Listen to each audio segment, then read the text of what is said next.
Our MC wakes up in the body of an absolute loser of a noble Liam, and upon realizing that he is now in a kid's body, he freaks out. His father scolds him for making such a scene, but he's in a good mood today, so he just tells Liam to sit down and try to not be a disappointment. Liam still can't believe this is all real, so he is sure that he'll wake up sooner or later, but the next morning he wakes up still stuck as Liam Hamilton, so he's just going to have to accept that this is his life now.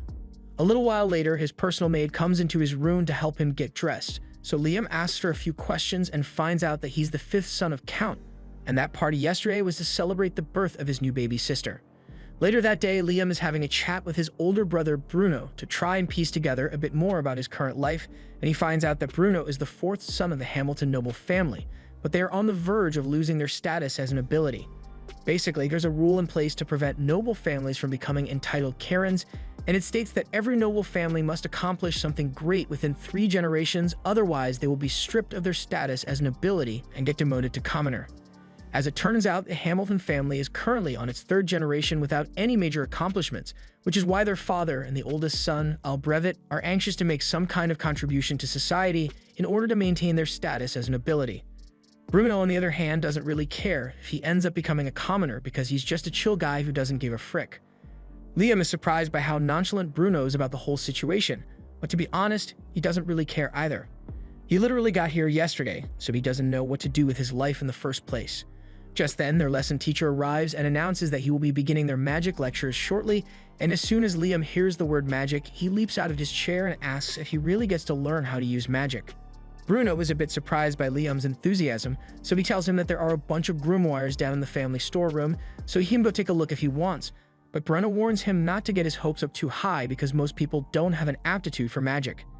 Even so, the magic instructor encourages Liam to learn about it because understanding magic is important even if he can't use it. Liam goes to find his maid and asks her to show him where the grimoires are, so she leads him to the mansion's study, and Liam is amazed by the sheer volume of knowledge present here. He looks through the shelves and finds a book about basic fire magic, so he opens it and decides to try it out. After following the instructions in the book, Liam is able to create a flame on the tip of his finger, which is really impressive for a first attempt. Liam goes to his father's office to ask for permission to use the grimoire library, but his father hates talking to him, so he dismissively tells Liam that he can do whatever he wants. The interaction was a little disheartening, but what's important is that he gave Liam permission to use the grimoire library, so he spends the next couple of days mastering all the basic elemental spells. Eventually, he learns how to cast the spells without needing to look at the grimoire, and Bruno is astonished because he can't use magic at all. He tells Liam he is amazing and soon enough he will be able to make a name for himself. However, Bruno is curious about Liam's motivations and asks him if he's trying so hard to learn magic because he wants to become the next family head. After all, that may make him a target for their elder brother. But Liam has no interest in the family politics of succession, he just thinks magic is cool. Since he has mastered all the novice spells, he decides to start learning ice magic, but while he is leaving the library, he gets called by his father. His father had heard about Liam's talent for magic, and even though he couldn't give a damn about Liam a couple of days ago, he is suddenly really interested in him. He asks for a magic demonstration, so Liam shows him that he can cast magic without needing to open a grimoire, and the Count is elated because he might be able to use Liam to secure their family's position. From now on, he tells Liam that he is allowed to use whatever resources he may need for his magic studies. All of a sudden, a report comes in that a particular man has appeared on the Hamilton land, so the Count orders the soldiers to be mobilized so they can capture him. From the sound of things, this guy must be a really big threat, but that has nothing to do with Liam, so he heads back out into the forest so he can practice his magic. While he is walking out into the woods, he finds a man sitting under a tree, and the man seems a little on edge once he spots Liam. He asks if Liam is a member of the Hamilton family here to capture him, and Liam confirms that he is indeed a member of the Hamilton family, but he has no interest in capturing him. He doesn't even know who the guy is to begin with. The guy is relieved that Liam isn't after him, but then he notices that Liam is carrying a grimoire, so he asks if he is studying magic. Liam confirms it, and since constant practice is the best way to improve, he's going to go practice now. However, before he leaves, the guy asks Liam if he wants to learn a more efficient way of using magic. This gets Liam's attention, so he asks the man what he is talking about, and the man shows him a technique that allows him to use 5 different types of magic at once. Liam is extremely impressed, so the guy asks if he wants to get a quick magic lesson, and Liam says he would love to. The guy is honestly surprised that Liam is being so polite since nobles are known to be quite the arrogant bunch, but Liam is different, mostly because he just reincarnated here recently. Well, anyway, in Liam's first lesson, the man asks him to try drawing 2 diagrams on the ground at the same time. Liam does as he is told, and he turns out to be pretty good at it, so the next step shouldn't be hard for him to master. He now tells Liam to try using 2 different spells at the same time, so Liam attempts it with a flame cutter on his right hand and a fireball on his left. After visualizing the spells, Liam is able to simultaneously cast them on his first try, and the man is truly amazed because it is extremely rare for one to be able to use this technique, let alone on their first attempt. He encourages Liam to keep going and tells him to try using 3 spells at once instead of 2, so Liam gives it a try, and it seems to be working at first, but then his magic suddenly fizzles out, so Liam gets disappointed. However, the man assures him that he performed the technique properly, so the only reason the magic died out was because he doesn't have enough magic power in his body right now to sustain it. Casting multiple spells at once consumes an insane amount of magic power, so Liam just needs to learn to control his magic a little more so he will be able to maintain the simulcast. For now, the man is going to give him a little lesson about the nature of the techniques, so he asks Liam to sit on the ground while he makes an illustration in the dirt. These are prime numbers, and the man explains that the multi-spell casting technique only works with prime numbers. He has no idea why it works that way though. Basically, you can cast 1, 2, and 3 spells at once, but if you try to cast 4 at once, it won't work no matter what you try. Right now, the man has a limit of 13 spells at once, which is unbelievably impressive, but honestly, he has enough magic power that he can easily go up to 16. However, due to the prime number rule, he can't activate any higher simulcasting until his magic power can accommodate 17 spells. Liam is currently 12, so the man is confident that with a solid training routine, Liam will be able to raise his magic power to great heights, and to help him with that, the man offers him this special ring. The ring is basically a massive grimoire and has all sorts of spells stored on it, so Liam can learn them whenever he wants. Liam excitedly puts the ring on, and more than 300 spells begin flowing into his little head. He can't wait to try them out, so he turns towards the woods and activates the wind shot spell, creating a massive gust of wind. He is really happy with how this turned out, so he turns back to the man to thank him, but the man is nowhere to be found. Just then, Liam's maid shows up and warns him that it's dangerous to be out in the woods alone right now. Apparently, there's a suspicious man on the loose, so she tells him to be careful about talking to strangers, but that aside, she came here to give him a grimoire his father wants him to have, so she hands him the book and walks off to return to the mansion. The man then reappears behind Liam, and so Liam asks him where he went to a second ago, but he tells him that he never actually left. He was just using invisibility magic to stay hidden since he can't let anyone find him here. That aside, that's a really interesting grimoire Liam just got, so the man offers to show him a neat trick. He tells Liam to open the grimoire and try summoning a spirit while wearing the ring he gave him, and when he summons a fire spirit, it gets absorbed into the ring. He does the same with all the other elemental spirits, so he can ask for their help later, but by the time he's done, he realizes that the man is gone, and this time he won't be coming back. Before he left, he wrote a message for Liam in the dirt and told him, "Keep training your magic and you will surely become a great mage in the future. And by the way, don't snitch on me. If anyone asks, I was never here." Liam knows very little about that man, but is undeniable that he learned more this afternoon than he ever would have learned on his own, so he will forever respect him as his master. A month after Liam first met his master, he has remained consistent with his training, and now he is far more skilled at wielding his magic. Just then, Bruno comes up to Liam. He is surprised to see that he has made white charcoal on his own. White charcoal burns a lot hotter than regular charcoals, and it creates no smoke. It is really useful. However, it is almost impossible to make without a special furnace and extreme precision. So he is amazed that Liam could create this much with nothing but magic. He also notices that Liam has a bag full of Lecro crystals, crystals that help one restore expended magic power, and asks if Liam made those by himself as well. Liam confirms this, although he did have a bit of trouble perfecting the technique at first since it requires him to use 5 types of magic at once, but he eventually figured it out. Bruno is glad to see that his little brother is so talented, because that means he will probably be fine on his own. As for Bruno, he's getting married soon, so he won't be around anymore. Liam is shocked since this is the first time he's hearing about any marriage, so Bruno explains that he is marrying into a low-ranking noble family. They have less money than the Hamilton family, but you will have more freedom there, so he's happy with the arrangement. Liam doesn't know how to feel about this, but he says he's happy for Bruno. And before Bruno leaves, he wants to give Liam some advice. He tells him that their father wanted a daughter so he could marry her off to the royal family and secure the Hamilton family's position as nobility.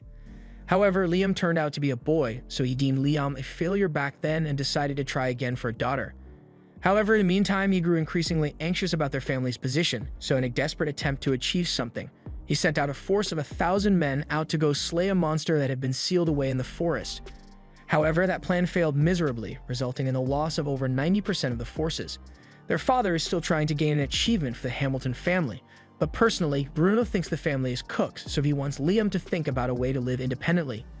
Liam decides to take Bruno's advice about independence, so he decides to sell his products to make some money of his own. This works out great for him since the white charcoal is a valuable commodity and fetches a decent price, but he needs something a little more profitable if he's going to make enough money to live on his own. Since he's in town already, Liam decides to take a break at a noodle shop and asks for a bowl of ramen. The shop lady prepared one bowl for him, and Liam absolutely loves the taste, and so do a lot of people in town, but all the noodles here have to be made from scratch and don't last very long, so Liam comes up with a great idea to make some extra profit. After a little tinkering, he goes to see his maid and the head chef while they are making dinner and asks them to taste his latest invention. He puts a block of noodles in a bowl and tells them that all they need to do is pour hot water over it, and after they do so, it turns into a delicious bowl of noodles. Liam used his spirits to cook and dehydrate the noodles, so now they'll last for a really long time and can be prepared almost instantly. He is sure his invention will be widely loved, so he rushes to the merchant guild to sell it. But to his disappointment, the merchant tells him he can't distribute Liam's product for him since he is only the 5th son of the Hamilton family. As such, he will need written permission from his father or his eldest brother Albrevet to sell any original goods in this land. Liam doubts he can get permission without having to hand over the profits as well, so he gives up for now and leaves. And once he is home, we find out that Albrevet was the one who told the merchant to deny Liam's request. He can't stand the idea that his little brother is more successful than him, so he's going to do whatever it takes to stop him from succeeding. However, while Liam may not be aware of his brother's grudge against him, he's going to sell his products no matter what it takes, so he decides to take some drastic measures. First, he loads a bunch of his products into an item box he created with the man's ring, and afterwards he begins casting summoning magic. But this time, instead of summoning a spirit, he intends to use it to summon himself. Initially, this looked like it was going to work like teleportation, but instead he summons a perfect clone of himself and sends it off to a neighboring land. If he isn't allowed to sell his items within the Hamilton region, then he's just going to have to sell them somewhere else. Several days later, Liam's clone sends a message to him about all the recent sales it has made, and at this rate, Liam might actually be able to become independent. When Liam isn't selling his goods, he uses his clone to practice his attack spells, and he has finally learned to control the magic missile spell, so he's pretty pleased with himself. All of a sudden, he hears someone approaching, so he dispels his clone and goes out to find out who it is, and to his surprise, he finds out it's Albrevet. Albrevet wastes no time and immediately asks Liam what he wants to become in the future. Liam knows Albrevet only asking because he wants to figure out if Liam is really a threat to his position as the successor of the family. But as mentioned before, Liam has no interest in family politics, so he tells Albrevet that he wants to become independent in the future. Albrevet is relieved since he won't have to compete with Liam for succession rights if he becomes independent. So to help him become independent as quickly as possible, he offers to put in a good word for him so he can join the Hunters Guild. Later that day, Liam heads to the Hunters Guild, and as soon as he enters, all eyes are on him because the Hunters don't think a kid like Liam is qualified to be here. Liam walks up to the front desk to meet the guild master, and the guild master already heard about him from Albrevet, but he's still going to have to give Liam a test to gauge his ability. He tells Liam to fire an offensive spell at him with any incantation he wants, but Liam had never heard of incantation before, so he had no idea what the guild master was talking about. The guild master had been expecting Liam to be slightly stronger than average since Albrevet recommended him, but after Liam fires his spell, the guild master has a near-death experience. Luckily, Liam had the sense to not aim directly at him, so after calming himself down, he grants Liam B-rank status. Now that Liam has an official ranking, he heads out to complete his first mission, but before he leaves, he is approached by a girl. She introduces herself as Asuna Aquage, and she was really impressed by what Liam is capable of, so she asks if he wants to team up with her. Liam was planning to go out solo, but he doesn't mind having a partner with him, so he agrees to team up with Asuna, and she is overjoyed to hear that. She then grabs his hand and leads him away so they can get to work, but Liam is confused since neither of them has actually been given a mission yet. Asuna explains to him that missions are only handed out to parties that are A rank or higher. The rest of the ranks have to go out and slay dangerous monsters for a reward, and as luck would have it, they just so happen to run into a wolf monster. Unfortunately, it turns out to be an entire pack of wolves, so Asuna isn't sure they'll be able to handle this many.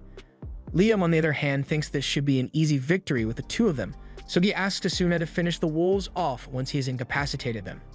He then summons a couple of earth spirits and uses them as bait to get the attention of the wolves, and once the wolves bite down, Liam has the gnomes expand to lock their jaws in place. And now that they can no longer move, Asuna is free to cut them down one by one. All in all, there were 42 wolves killed, and when they present the carcasses to the guild master, he is so impressed by their skill that he tells them he has a special mission for them.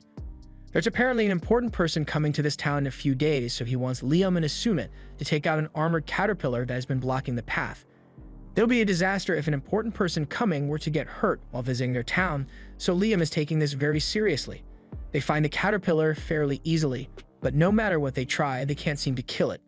All Asuna strikes and all Liam's magic just bounces off its tucked shell, and if this keeps up, then they'll never be able to take this thing down. While taking a break, Asuna jokes that the only thing that could get through that caterpillar's armor would be a meteor, but there's no way they can get a meteor to strike right here. However, Asuna's comment gave Liam an amazing idea, so he asks her to draw the caterpillar's attention while he gets ready.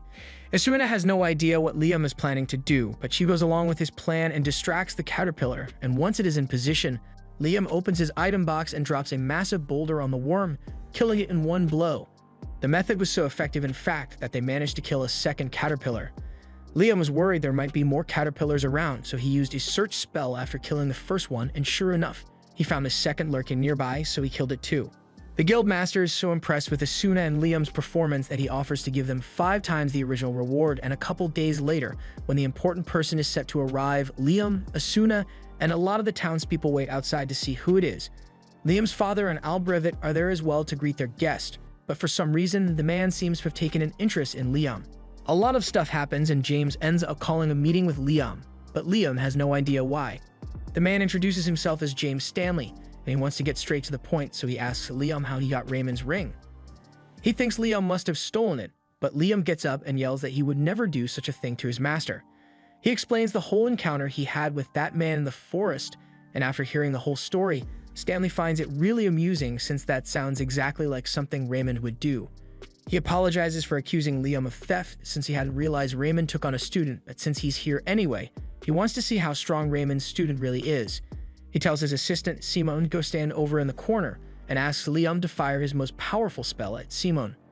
Liam agrees to the test, so he gets into position and prepares to cast his magic missiles, but for an extra boost, he decides to use an incantation.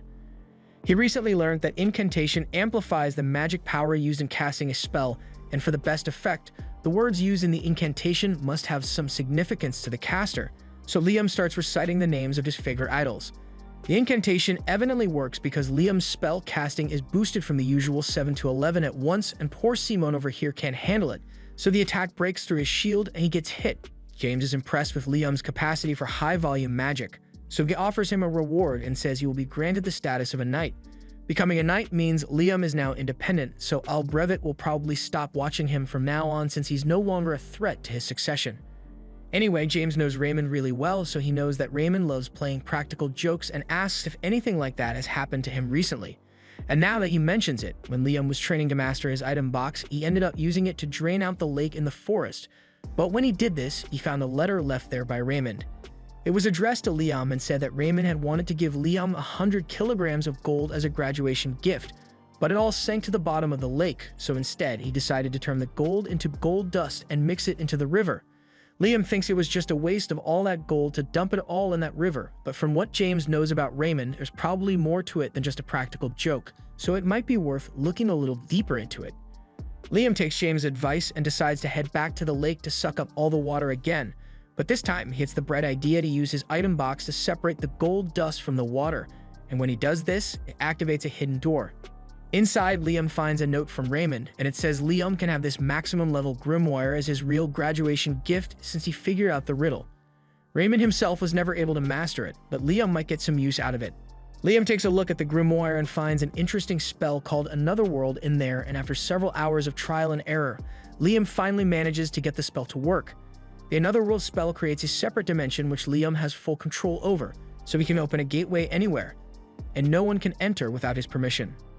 Liam is overjoyed by all the amazing things he could do with this spell, so as soon as he has the chance, he goes out hunting with Asuna again.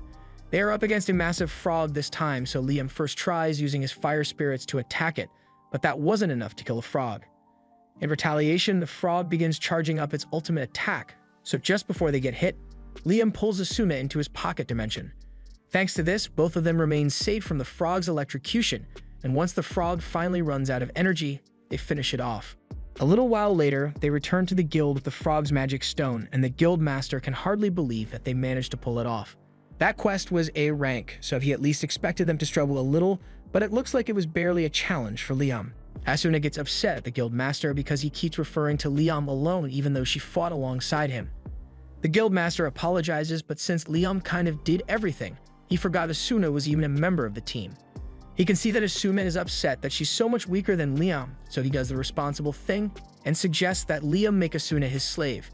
Neither of them thinks it's a good idea, since as a slave, Asuna would be forced to obey any commands Liam gives, but then the guild master mentions the fact that as Liam's familiar, Asuna would automatically grow stronger in proportion to Liam's strength. And as soon as she hears that, she's on board with becoming Liam's slave.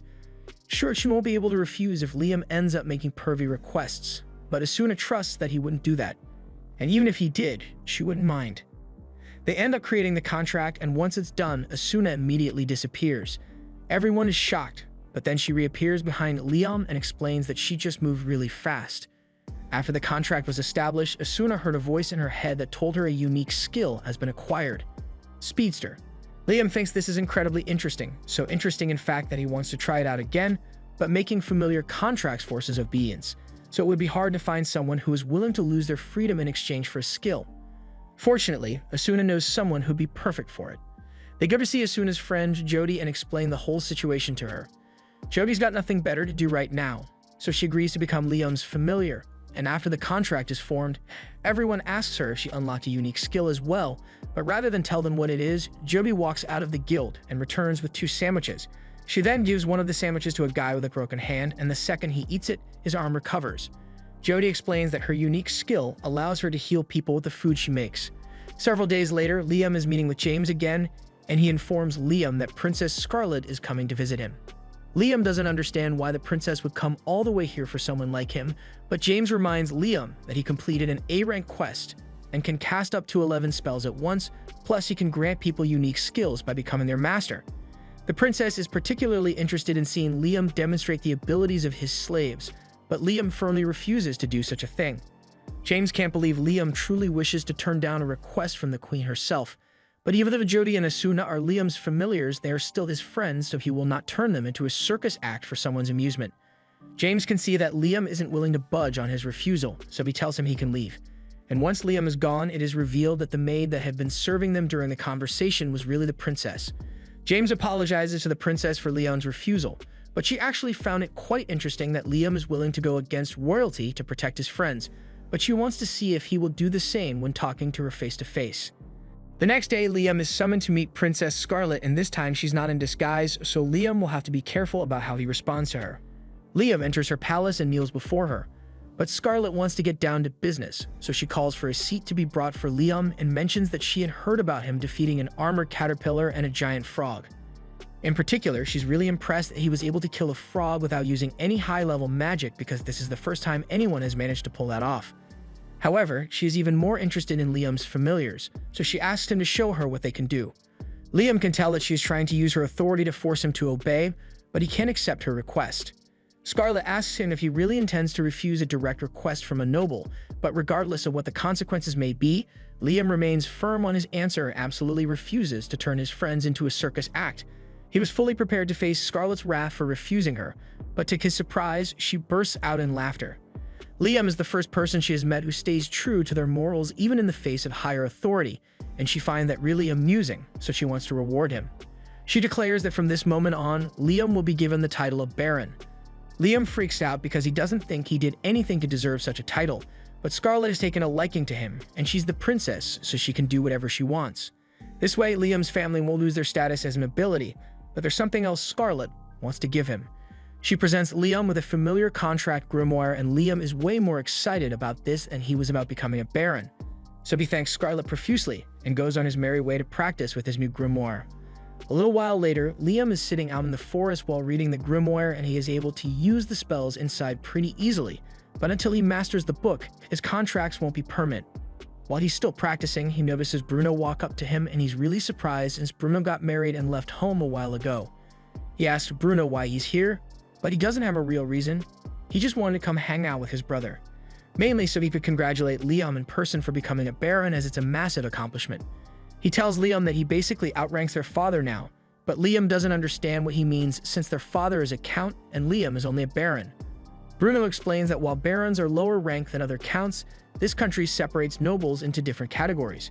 Basically, those who accomplish something and earn their titles on their own, and those who inherited their title.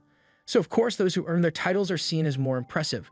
Liam had no idea that was how it worked, but even if he now outranks his father, he doesn't really care since he just wants to learn magic. As he's walking through the halls, he comes across Albrevet, so he greets him. But Albrevet rudely ignores him, so Liam is left wondering why he is so mad. Meanwhile, Albrevet is absolutely furious that his stupid little brother is somehow overshadowing him. While he's walking, he overhears a couple of maids talking about how much Liam has been accomplishing lately, and he takes great offense to this. So he yells at them and says if they think Liam is so amazing, then maybe they should quit and go work for him instead. The maids realize Albrevet is jealous of Liam, so they quickly apologize for offending him. But Albrevet isn't done yet, so he asks the maids if they think Liam is better than him.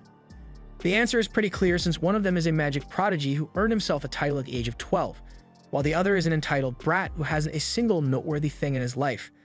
However, the maids would like to keep their jobs, so they don't say this and instead tell Albrevet that he is better than Liam. Albrevet then walks away in a huff, and he is determined to prove that he really is better than Liam, so he swears that he will accomplish something as well. The next day, Liam meets with Asuna and Jody in town, and the three of them seem to have become quite popular. Mostly because of how pretty Jody and Asuna are, and consequently, every guy in the crowd is staring daggers at Liam out of jealousy. Moving on, Liam wants the three of them to officially form a party, but he doesn't want to force them to do something they don't want to do, so he asks if they are okay with it.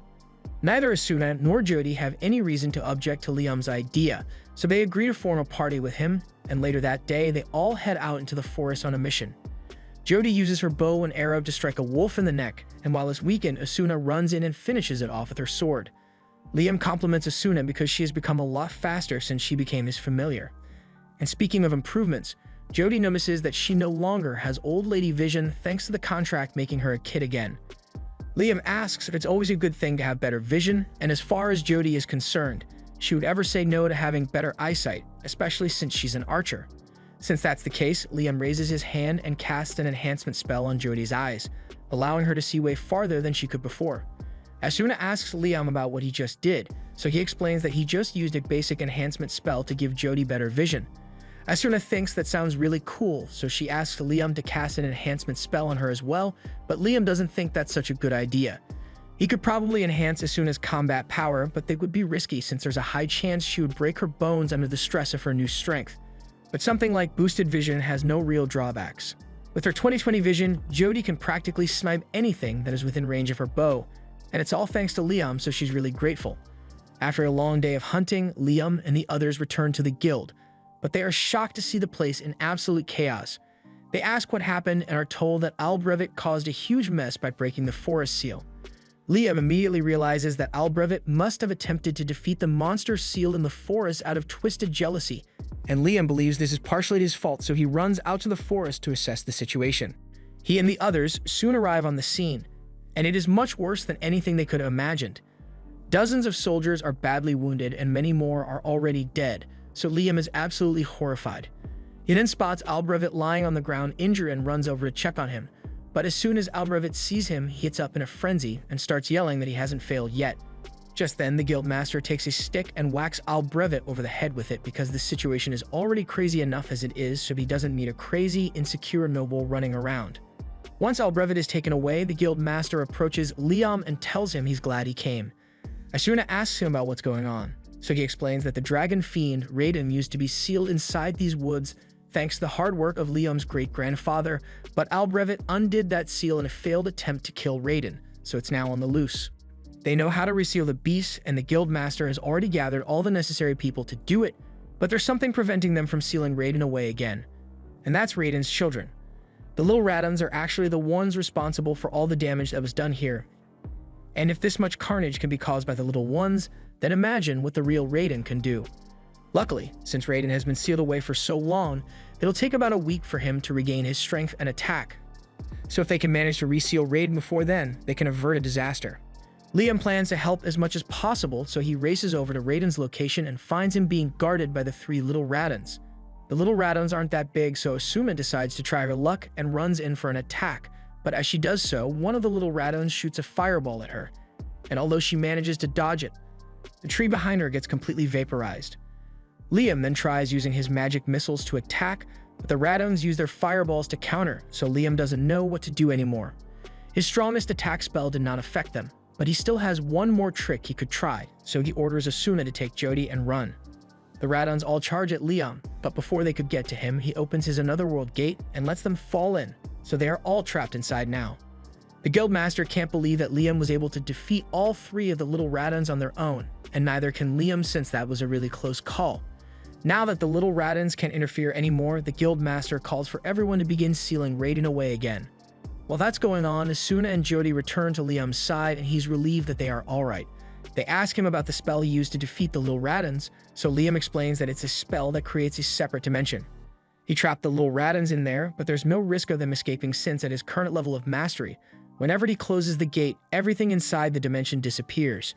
Just then, Liam hears a voice in his head, and in the next second, he is pulled into the mind of Raiden. Raiden refers to Liam as a human with an immense soul, and asks him who he is, but Liam doesn't understand the question since as far as he knows, he's just a regular human. Liam may say that, but Raiden isn't convinced since he can clearly see that Liam's body and soul do not match. Liam realizes that Raiden might be referring to the fact that he reincarnated into the body of Liam Hamilton, so he wonders if Raiden might know the reason behind it, but unfortunately, Raiden has no idea. However, what he does know is that Liam's life is bound to be an interesting one, so he offers to make a deal with him. He wants to accompany Liam through his life, and he promises that he will not bring any harm to Liam or those around him if he agrees. In fact, he offers to help Liam build on top of the skills he already possesses, and Liam doesn't sense any animosity coming from Raiden, so he ends up agreeing to the deal. All of a sudden, Raiden's body dematerializes and is absorbed into Liam's soul, leaving a dragon mark on his hand. Liam can feel the power of Raiden flowing through his body, so he decides to do a little test run and fires his magic missile into the sky. To his surprise, he is now able to control and fire 17 spells at the same time. It must be thanks to the power boost Raiden granted him, but using Raiden's power seems to have some negative side effects since everyone around Liam begins to suffer headaches from being exposed to such dense mana. Liam notices everyone struggling and realizes his mana is the cause, so he suppresses it and apologizes for acting so thoughtlessly.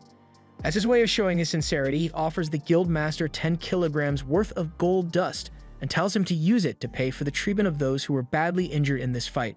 Later that night, Liam has a meeting with his father, and his father is really grateful for what Liam did since it prevented a great disaster from being caused by Albrecht's short-sightedness. He also heard that James is still in town, so word of Liam's great accomplishment should reach the royal capital soon enough. That night, Liam goes to bed, but by the time he wakes up the next morning, he realizes that 2 new spells just spawned in his head. He rushes outside so he can test out the spells. With several hours of practice, he is finally able to use one of them and summons a little Raiden. With a little more practice, Liam will be able to make the little Raiden useful for combat, but as of now, it's pretty much just a cute pet. While Liam is playing with the little Raiden, Princess Scarlet happens to walk up behind him, and she recognizes the magic Liam just used as holy magic. She already knew Liam was impressive, but to think he would be capable of using holy magic at such a young age. Anyway, that's not why Scarlet is here today. She is here to give Liam his reward for defeating the Dragon Fiend. She personally wanted to grant him a higher title of nobility, but the other nobles were really opposed to the idea of a landless child being promoted so frequently, so instead, she decides to give him the Order of the Phoenix, 3rd class. While she's here, she also wants to hear about how Liam managed to defeat the dragon, since depending on the details, she may have to declare him as their country's hero. However, the princess is completely horrified upon learning that Liam absorbed the Dragon Fiend. She thinks this means she was totally wrong about him, but then again, she did just see him use holy magic, so maybe not. In any case, she tells Liam to keep that detail secret no matter what, and the next day, Liam receives a chest filled with 3,000 gold coins as hush money. He doesn't understand why the princess wants him to stay quiet so badly, but he's just going to have to go along with it. However, even though he already got his hush money from the princess, James grew suspicious and called for a meeting to ask Liam what happened. Liam tries to deny anything special happened, but for the princess to pay him so much hush money, it must have been a massive secret. So he interrogates Liam a little and eventually he ends up cracking and reveals that he can use holy magic. He demonstrates one of the spells that he can use and informs James that this spell allows him to get rid of all negative status effects, including petrification and poison. He believes this is incredible, but its power is to be expected since holy magic is considered an act of God. He asks Liam if he knows anything about the War of the Three Dragons, and Liam doesn't, so he begins explaining the story to him. Long ago, there was a battle between three great dragons that lasted until only one stood victorious. It is said that the dragon's victory was largely due to its use of holy magic, and after that, the dragon supposedly joined a human, and its magic was used to found this kingdom. When James says join, the first thing that pops into Liam's head is that the dragon and the human got married and had children, but that's not the case. James points out that Liam is a prime example of what it looks like to join a dragon, and now that he thinks about it, Raiden did enter his body, so the two of them are technically joined. James tells Liam that he is basically recreating the legend of this nation's founding, but as amazing as that is, there are more pressing matters to discuss. The Hamilton family's noble status came from the achievement of their grandfathers sealing away a dragon fiend. But it turns out that Raiden was not a dragon fiend in the first place, but rather the nation's founding dragon, so Liam's family wrongfully sealed this nation's founder. If this information gets out, the Hamilton family's status as nobility would almost certainly be dissolved, and Liam doesn't want that since he knows how desperate his father and Albrevet are to maintain their status. But there's something that James is even more concerned about since there's a chance that Raiden is angry about being sealed away, so he may be plotting his revenge against their nation. However, Liam has a little chat with Raiden in his head, and Raiden says he has no intention of retaliating against the humans, so all he is interested in is watching Liam develop. James says this is terrific news, and it wouldn't be a stretch to say that Liam is the savior of the kingdom for being able to grab the attention of Raiden. A little while later, Liam arrives at the guild, but before he could enter, the girls drag him away. Liam has no idea what's going on, so when they get a good distance away from the guild, he asks them what's going on. They explain that the guild was filled to the brim with people who were trying to join his party after hearing that Liam defeated a dragon fiend, and they all kept begging Asuna and Jody to convince him. The two of them wrote a list of all prospective applicants, and honestly, none of these adventurers are particularly impressive, but Liam is the party leader, so the decision is up to him. After that, Liam decides to head back to his house to read through the list, but as soon as he walks through the door, one of the maids says she has something to show him. These are all requests from the girls of various noble families because they want to become Liam's wife. Liam had kind of expected this to happen since he's popular now, but this many is more than he's prepared to handle. Even his brother is bringing him a letter at this point. But thankfully, he's not the one trying to marry Liam. It's one of the relatives of the family he married into. Since he's here, Bruno asks Liam what he did because it's not normal to receive this many marriage proposals at once, even if he did defeat the dragon. The only people Liam has told about the holy magic thing are the princess and James, but because the princess paid him so much hush money, the other nobles figured out that there must be something major going on with him. It's a bit of a pain, but Liam can't deny that he is really enjoying all the popularity he has now. Later that day, Liam heads out into the forest with Jody and Asuna because he has something he would like to show them. He opens his pocket dimension, and upon entering, Asuna and Jody find a huge house in the middle of the room. Liam explains that he had a carpenter build it, and then he moved it in here using his item box. And that's all impressive. But Asuna is concerned that the house will just disappear like what happened with the Raiden Juniors back then. Liam explains that he has fully mastered this spell and nothing inside will disappear anymore, which is why he put all this stuff in here. He gives Asuna and Jody a tour through the house, and they are both enjoying themselves, but Jody brings up the fact that this place is constantly bright, so it would be hard to go to sleep there. Liam comes up with an idea and decides to summon a shade spirit to darken the area. And while it does work, it works a little too well because the entire place is pitch black now. Liam tries to brighten it up a bit by having a fire spirit light the fireplace, but this still looks too much like a horror movie setting, so he asks the shade if it can control the level of darkness it creates. Unfortunately, the shade is low level, so it doesn't have control over its darkness, and although a mid-level shade would be able to do it, Liam hasn't learned the spell to summon one yet. Asuna thinks it's a real shame that the low-level shade can't just become a mid-level one. That's when Liam remembers that his familiar contracts level people up, so he forms a contract with the shade, and it indeed levels up. The shade thanks Liam for forming a contract with it, and since it is now mid-level, it limits the level of darkness in the area to make it look like nighttime. He then tells Liam that he can call on him anytime, but Liam isn't sure he'll be able to summon the shade anymore since he doesn't know how to use mid-level spirit magic. However, the shade points out that Liam is wearing a magic storage ring, so he should be able to use it to absorb and summon him whenever he wants. Liam hadn't thought of that, So he tried it, and the ring really does absorb the mid-level shade. He then does the same thing with all of his other spirits and levels them up before storing them in his ring, so Liam now basically has a mid-level summoning grimoire of his own. The next day, Liam heads out into the forest at Raiden's request, and once he gets to the designated spot, Raiden asks him to summon one of the Raiden Juniors. Liam summons it, and the Raiden Juniors create an opening in a barrier that reveals dozens of pixies that have been hidden in the forest. As soon as the pixies realize that Liam is a human, they all start flying away so they don't get hurt. Liam tries to calm them down by explaining that he isn't their enemy. He tells them that Raiden is the one who told him to come here, and after hearing Raiden's name, the fairies seem to trust him a little more. Pixie wings are valuable ingredient items and potions, so humans almost hunted them into extinction at one point. That's why Raiden took it upon himself to protect them by creating a barrier in the forest. However, since he's now living inside Liam, he can't maintain the barrier anymore, so he wants Liam to protect the pixies in his place. To do this, Liam first wants to form familiar contracts with all the pixies, so he asks them if they are okay with that. The pixies trust Liam since he is working on behalf of Raiden, and since he's going to be forming contracts with them, Raiden asks Liam to give them names as well since naming things gives additional power to human magic. Liam forms a contract and decides to name the first pixie, Reina. However, to his surprise, once the contract is completed, Reina is transformed from a pixie to an elf. Raiden thinks it's interesting that the pixies evolved into elves, but he isn't that surprised by it. However, Liam is totally confused and has no idea how this could have possibly happened. Raiden explains that by forming a magic contract and naming the pixie at the same time, the magic power from both actions resonated and created a stronger response than normal, which is why the pixie evolved so much. From now on, Raiden says it would be best if Liam named every familiar that he forms contracts with. After seeing the effects of the contract, all the other pixies are eager to form a contract and ask Liam to name them as well. Once all the pixies have been turned into elves, Reina asks him for some orders since they are his familiars. Liam hadn't really thought that far ahead since he just come here at Raiden's request, but since the pixies are all elves now, he suggests that they should start building a village for themselves. He also appoints Reina as the leader of the village since she was the first pixie he evolved, and she's the only one whose name he remembers right now.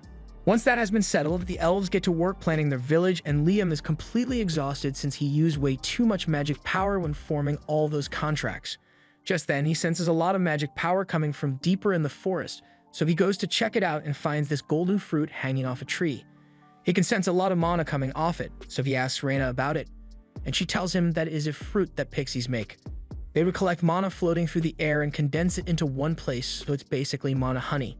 Liam asks her if he can eat it, and Reina has no objections, so he cuts the fruit down and takes a bite. And when he does, not only is his magic power restored, but his overall magic capacity is increased as well, so he can now cast 19 spells without a chant. The next day, Liam comes back to the village to check on how things are going, and Reina comes out to greet him, but she has some bad news. Even though he told them to build a village for themselves, they don't actually know how to build houses, so this is the best they could do. Liam figured something like this might happen, so he's prepared to teach them how to build homes for themselves. However, his lesson is interrupted when they hear one of the elves scream for help. Bandits happen to make their way into the forest, and as soon as they spotted an elf, they decided to kidnap and sell her off for money. Liam obviously isn't going to let that happen, so he demands that the bandits release Susie at once, but bandits are bandits, so they don't listen and instead try to attack him. Liam summons a clone and uses it to launch a simultaneous attack on the bandits and knock them out. While he may have saved Susie, he now realizes that this forest is far too dangerous for a group of elves to live, so he intends to move them somewhere else. He wants to put them in his pocket dimension for now, but he's not sure they'll all fit since the space isn't that big. However, when he takes a look inside, he realizes that it's gotten a lot bigger since the last time he saw it.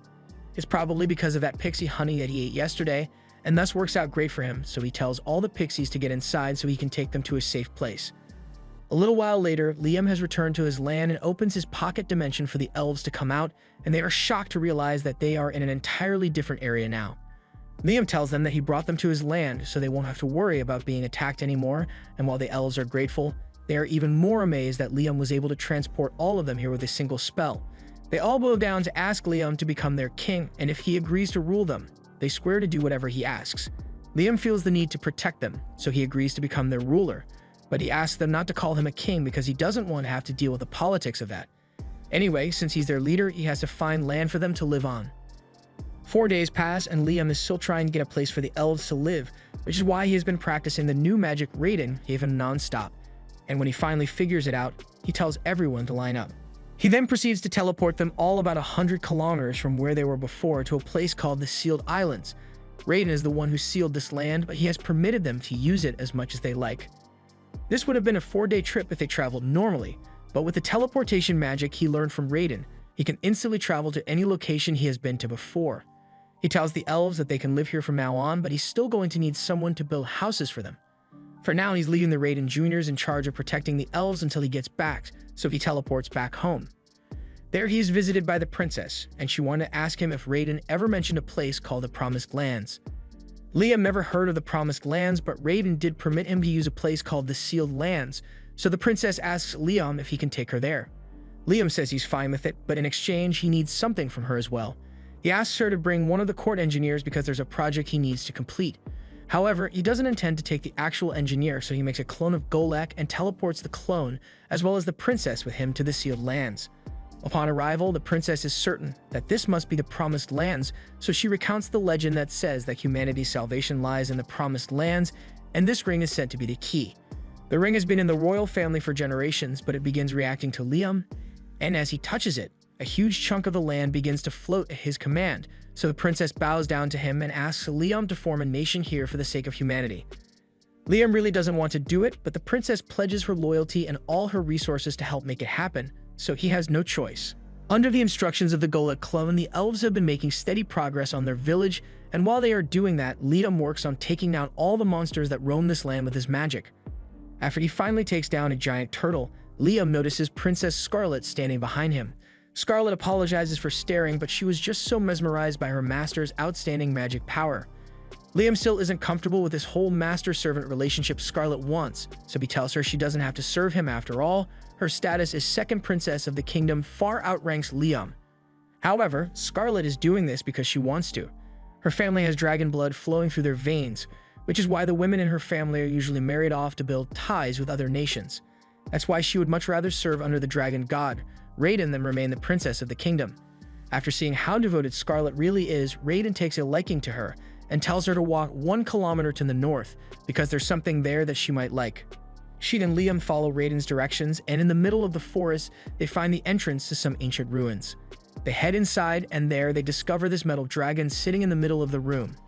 As they approach, the dragon wakes up, and it looks like it's about to attack, so Liam asks Raiden what's going on. Raiden explains that this thing is one of the guards he created, and it's definitely going to attack them, but if Liam can take out one of the ancient letters on his forehead, it'll become an obedient pet. That seems easy enough, so Liam teleports up to the dragon's forehead, and with a holy lance, he manages to pierce one of the letters, deactivating the dragon's defense mode. The dragon then reacts to the dragon blood flowing through Scarlet's body and decides to listen to her, so Scarlet happily accepts the dragon guard. But when Liam says he wants to return to the surface, Scarlet says she is going to wait here for a while since she doesn't want to leave her dragon alone until it is fully recovered from the wound Liam's attack caused. Liam still can't get used to the idea of having someone as important as Scarlet serve him, but Raiden suggests that Liam just needs to become someone equally as important. That way, it wouldn't be awkward anymore, but it's definitely easier said than done. Just then, Liam notices a disturbance coming from the direction of the village the elves are building, so he teleports over to see what's going on, and to his horror, he finds the village in complete ruin. The elves tell them that this was caused by some wolfmen that attacked all of a sudden, and speaking of wolfmen, they show back up and begin demanding that the intruders leave this holy land immediately. Liam can tell that the wolfmen have mistaken them for intruders, so he tries explaining that they were given permission to stay here, but before he could say anything, the wolfman proceeds to attack him, so Liam is forced to teleport out of the way and defend himself with a little magic. The wolfman still seems determined to kick Liam and his friends out of this holy land, but then Liam pulls out a Raiden Jr., proving that he's affiliated with Raiden. The wolfman now realizes his mistake and sincerely apologizes for destroying the village, but the elves say it's fine since the wolves were just doing their duty since they serve Raiden. The girls suggest that the wolfman should become Liam's familiars as well. The leader of the wolfmen thinks it's a good idea, so they agree to become Liam's familiar, and Liam has no reason to refuse, so he creates a contract with the leader, naming her Chris. The next day, Liam returns to the village to see how things are going, and with the addition of Chris and all the other wolfmen, progress on the village has been going a lot quicker. As soon as Chris sees Liam, she jumps up to give him a hug, and when he asks how the construction has been going, Chris points in that direction and says they are still rebuilding one of the homes they destroyed yesterday. Once again, she sincerely apologizes for acting so rashly yesterday, but Liam says it's fine as long as the Wolfman can help repair the homes. Although things would definitely go a lot faster if Liam could just use magic to repair the homes instead, but there's no spell for that in the ring. Raiden tells him he can just create a repair spell for himself if it doesn't already exist. Liam had no idea it was possible for him to just create his own spells, so Raiden explains that all he needs to do is clearly imagine every step of the process of what he's trying to accomplish, and once he has done that, he casts the spell on a piece of wood and asks Chris to smash it for him. Chris does as instructed, but to her surprise, right after smashing it, the piece of wood repairs itself as good as new. Liam explains that this is the effect of the spell he just came up with, Keep Memory. It allows inanimate objects to maintain a particular state no matter what, so if he uses this on the homes, no matter what happens, the buildings will stay standing. After getting the hang of this spell creation thing, Liam begins experimenting with all kinds of spells and ends up creating explosive magic missiles. He intends to continue inventing more spells, but all of a sudden, he gets called because there's an emergency. Humans have invaded the land and are hunting down some pixies that live here. This is really serious, so Liam rushes out to investigate and discovers the intruders. He stands in their way and warns them to turn back because this is his nation. The men think Liam is just a stupid child, so they ignore him and continue moving, but then Liam fires a warning shot to make it clear that he is not messing around. The men don't take kindly to this, so instead of just turning around and leaving, they decide to attack, and they leave Liam with no choice but to take each and every one of them out. After all the soldiers have been taken care of, Liam returns to the village where Rihanna thanks him for protecting the pixies. These pixies used to live in the forest, but they were attacked by the soldiers who were trying to capture them, so they fled here for safety. Liam tells the pixies they are all welcome to stay here for as long as they want, and he is even willing to form contracts with them. But there are a lot of pixies here, so Liam spends a lot of time naming them, and he's starting to run out of names. The next day, Liam calls a meeting with the girls in his pocket dimension and shows them the helmet to ask if they know anything about it. Scarlet recognizes the crest on the helmet as that of Palta, and like the kingdoms of Jumil and Quistador, Palta is a kingdom that borders the Promised Land. That can only mean that the men who attacked yesterday were likely Palta scouts, and if that serves as any indication, then scouts from Jumil and Quistador will eventually start showing up as well. The three nations were once separated by the valley, but now that Raiden's illusion barrier is no longer in place, they must be trying to claim the land for themselves. Scarlet thinks that the only way to permanently stop anyone from taking over the Promised Lands is for Liam to form a nation here, and Liam agrees, so Scarlet begins listing the things he will need to form a nation. He needs land, people, and power, and Liam clearly already has land. As for people, as Liam's popularity spreads, people will naturally flock to his side, so he doesn't have to worry about that. The only thing left to consider is military power. Liam may be strong on his own, but he needs a defense force that's strong enough to protect the land even while he's not around. With that said, Chris volunteers to protect the Promised Land and swears that she will kill anyone who tries to attack it. Liam doesn't like how violent her statement was, but Wolfmen are well suited for combat, so he decides to entrust security to her after all. Scarlet tells Liam that all he needs to do is continue building his village while demonstrating his power by driving off enemy invaders, and sooner or later, the surrounding nations will realize that it would be far more beneficial to form an alliance with him. Everyone agrees on this plan of action, but by the next day, things had progressed far quicker than Liam thought it would. He is met by a man named Leonardo, and he introduces himself as a noble from the Jumil kingdom, sent here by the king of Jumil to meet with Liam. He explains that the kingdom of Jumil does not want to fight with him, so he is here in hopes of forming an alliance with him. And if Liam agrees, the king of Jumil is willing to offer Liam Princess Scarlet's hand in marriage. Liam is a little suspicious since he hasn't done anything to warrant such an offer yet. By now, from Scarlet's previous actions, Jumil must have realized that these lands have something to do with the dragon god, so it's possible that they are trying to get on his good side because of that. However, he still isn't sure what to do about it, so he creates a telepathy spell on the spot and starts talking to Scarlet to ask if she thinks it is a good idea to accept their offer. Scarlet tells him he should accept, since if the two of them got married, then it would at least buy them half a year of time to expand their nation.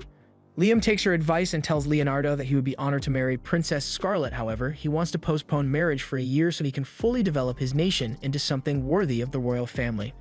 Leonardo says he understands and leaves to relay Liam's statement to the king, and now that that's been taken care of, Liam decides to visit Princess Scarlet's mansion over in the royal capital. But it's a really long journey to get there, so he had Scarlet escort his clone back, and once the clone arrived, it teleported the real Liam here.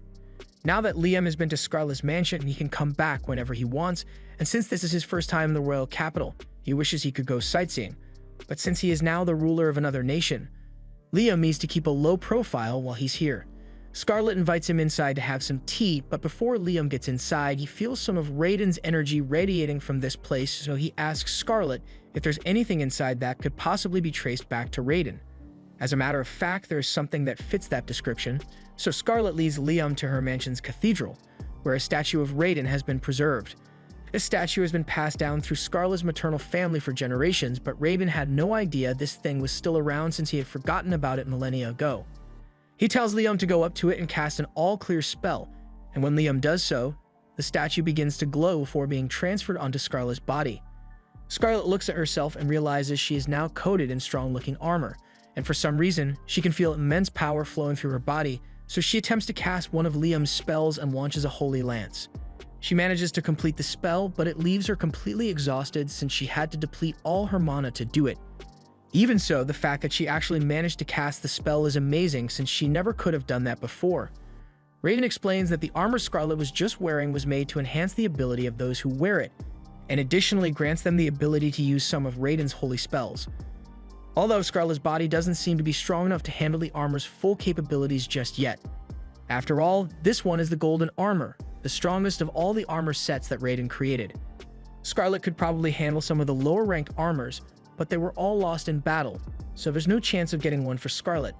Liam doesn't think that will be a problem since if Raiden created the armor to begin with, then all Liam needs to do is recreate it so Scarlet's body can handle its power. Raiden finds Liam's enthusiasm amusing, so he agrees to help him recreate the armor and tells him the first thing he will need is some high mithril. Liam asks Scarlet if she will be able to get some high mithril for the armor, and that shouldn't be a problem for her, so Liam gets to work right away. After a bit of hard work, Liam has finally created some armor that's suited to Scarlet, so he gives it to her and lets her try it out. First, she needs to form a contract with it, so Liam tells her to spill some of her blood on the statue, and after Scarlet does so, her body is once again covered in magic armor. Only this time she is able to cast Raiden's spells without collapsing.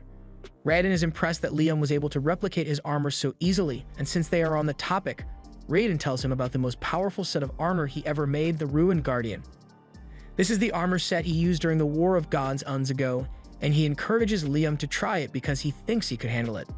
Liam and Scarlet teleport back to the village, and Liam pours a drop of blood on the Guardian Raiden before forming a contract with it. The Guardian Raiden then turns into armor and Liam equips it, allowing him to fire 37 magic spells at once. However, a feat of this magnitude is pushing the limit of what Liam is capable of, so he collapses to the ground due to mana exhaustion. Scarlet runs over to check on him, but Liam says he is fine. Raiden is incredibly impressed that Liam managed to survive because so far, only 3 people have made it out alive after putting on that armor, and Liam is the first one to actually manage to cast a spell. So if Liam truly masters the armor, he would have the power to rule the world. Liam uses some mana crystals to recover from his exhaustion, and as useful as the Guardian armor may be, he's going to put a hold on training with it for now and puts it in his item box. He then teleports Scarlet back to the capital and teleports himself to the village so he can check on things. From what he can see, everything seems to be going well, but all of a sudden, Reyna comes up to him with some important news. Apparently, a group of trolls have been spotted living near the village, and while that normally wouldn't be an issue, trolls are usually either really nice or really violent, and the ones nearby are the violent kind. They don't really pose a threat to the village, but since the emissaries from the other kingdoms will keep showing up, it would be best if Liam convinces them to join his village so no fights break out between the trolls and humans. Liam heads to the location of the trolls to see if he can come to an agreement with them, and upon arriving, he is confronted by a group of trolls. The leader of the trolls asks Liam what he is doing here, so Liam tries to explain that he is building a nation here and was hoping to recruit the trolls to join him. The troll doesn't trust humans, so he doesn't want anything to do with Liam and tells him to get out of here. But before Liam could even respond, the troll begins trying to squish him. Liam does his best to dodge because he doesn't want to have to hurt the troll, but any one of those attacks could be lethal if Liam gets hit, so he needs to be really careful. Unfortunately, while he was dodging, Liam accidentally falls into a hole in the ground and gets himself trapped. Now the troll has a clean shot at him, so Liam needs to act fast, otherwise he will be in serious danger. The troll's club hits him head-on, but luckily, Liam was able to equip the Guardian Raiden armor, and it allowed him to survive without taking any damage, although wearing it still drains a ton of Liam's mana. The troll is surprised that a human could survive one of his strikes, but it doesn't matter to him since he can just hit Liam harder next time. However, before he does that, Liam points to the troll's people behind him. In his blind rage, he did quite a bit of damage to them without realizing it, and if Liam hadn't taken that last strike head-on, he could have seriously hurt his friends with the flying debris. The troll realizes he may have acted a bit rashly, so he calms down and says he will listen to what Liam has to say. Liam thanks the troll leader for cooperating, and once all the trolls are gathered, he explains that he is building a village near here. And while it mostly comprises elves and werewolves right now, there's a chance that a lot of humans will come here in the future. In the worst-case scenario, a conflict could arise between the trolls and the humans, causing the humans to hunt down the trolls, and Liam would like to avoid that, so he wants the trolls to join his village. The troll leader understands what Liam is saying, but he wants to see Liam's village in person before he makes any decisions. Liam is fine with that, so he teleports all the trolls into the village, and the trolls are all amazed by what they see. But then the troll leader gets spotted by Chris. The two seem to know each other, and on sight, she charges at the troll and kicks him to the ground.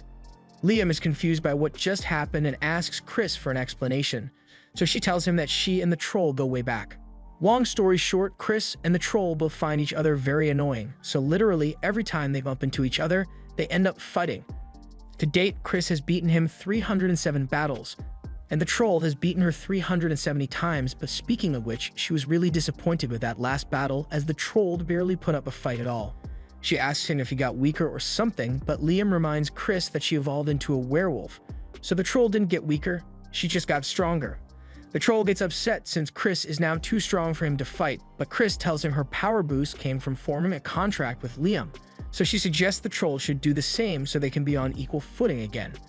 The troll agrees, so Liam forms a contract with him and names him Guy. The contract causes Guy to evolve from a troll to a gigas, and while he may have shrunk, Liam can tell that his power increased dramatically. Now that Guy is stronger, Chris says she wants a redo of their battle, so she attacks Guy, and this time he is able to block the attacks and counter. To them, it may seem like a regular brawl, but with their current strength, even a single punch or kick could easily kill a normal person, so all the other trolls stand there in amazement. Liam tells them he can give them names too if they want, so the trolls graciously accept, and Liam now has to come up with 50 more names on the spot. Once all the trolls have formed a contract with Liam, he asks them to do a small favor for him, so they head back to the canyon and begin collecting huge rocks for him. Guy and the other trolls get to work for him, and Chris tries to help as well, but she is nowhere near as strong as Guy, so he tells her to just leave the manual labor to him. She refuses to give up, but eventually her legs give up instead, so Guy lifts the boulder off her back and asks Chris if she's alright. Chris is fine, but her pride isn't, so she runs off in embarrassment. After all the rocks have been gathered, Liam thanks Guy and the others for helping him, but Guy doesn't understand what he plans to use all these rocks for. Later explains that earlier, when he first met the trolls, he noticed a lot of ores there, so he wants to try melting down the rocks to extract the metals. He summons a gnome and a salamander to create a furnace and blast the rocks until he ends up with a ton of iron, some copper, a little gold, and a tiny bit of mithril. Liam is really disappointed since he was hoping he could get more mithril out of the ores, as mithril is the main ingredient used to make those armor sets.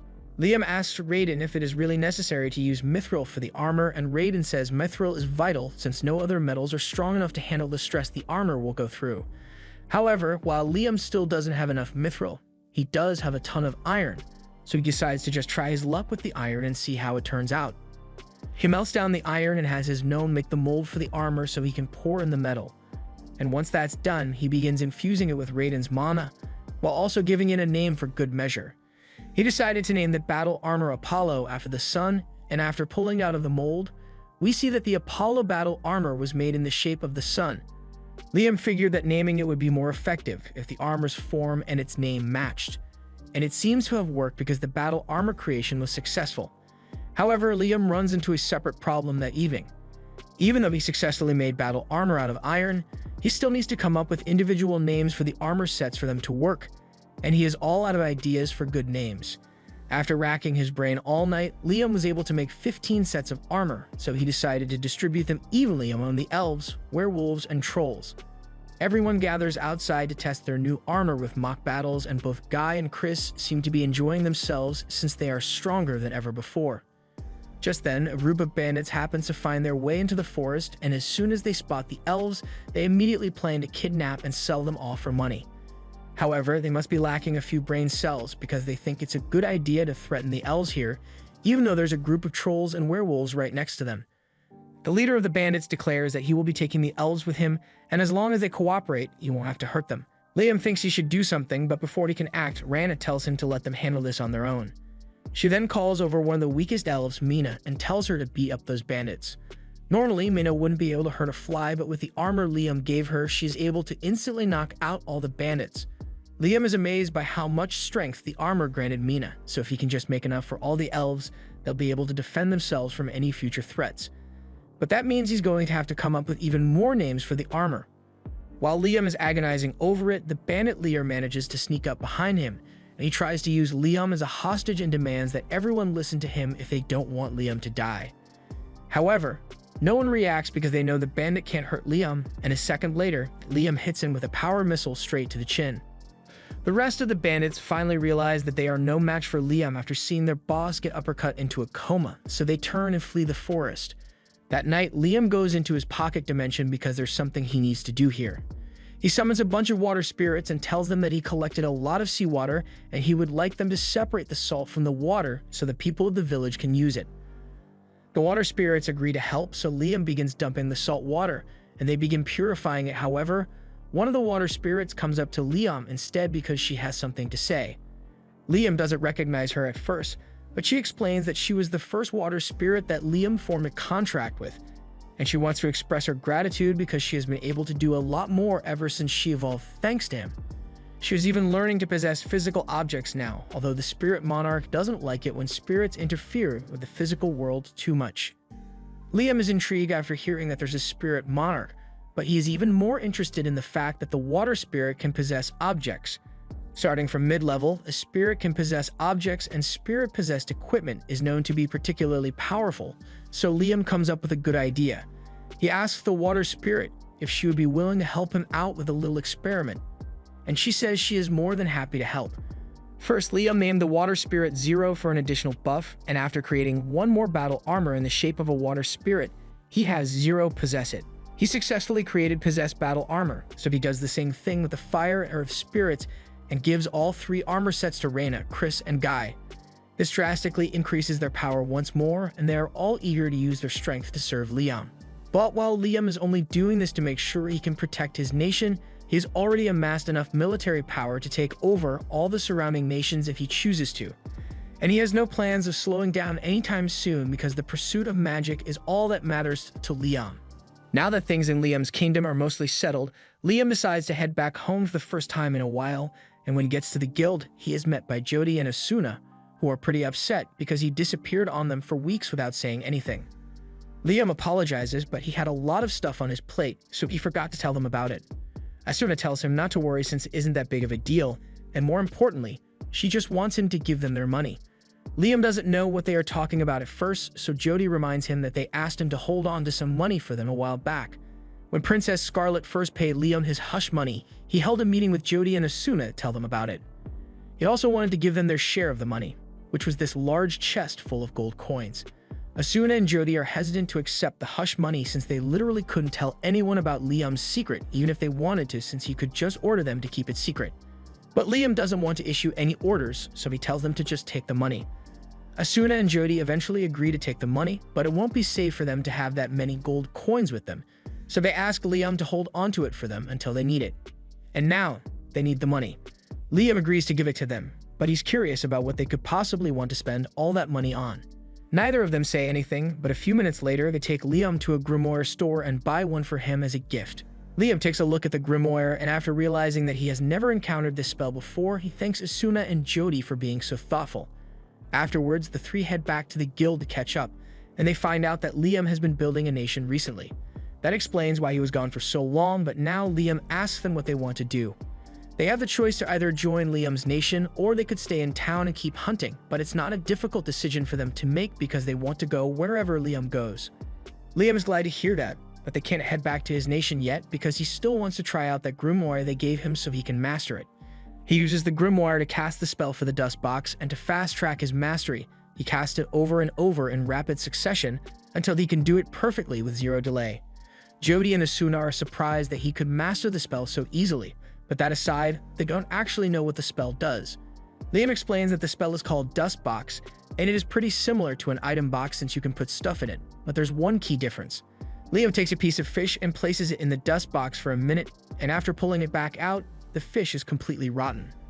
Asuna and Jody are amazed, so they ask him if the spell is useful, but honestly, Liam can't think of any use for a spell that makes things age quickly. Just then, he spots a waitress with some wine and he comes up with a great idea. He runs off, and an hour later, he returns with a bottle of freshly squeezed grape juice. His theory is that if he adds some yeast to the grape juice and puts it in the dust box for a while, he will be able to make wine. They try it out and leave the grape juice in Liam's dust box for 5 minutes, and after pulling it out, the juice has become high-quality wine. Being able to produce wine in such a short amount of time is amazing, but it also applies to more. In fact, literally anything that requires fermentation can be mass-produced with this method, so the spell is incredibly useful. A while later, Liam takes Jody and Asuna to his house and pulls out 10 different bottles of wine.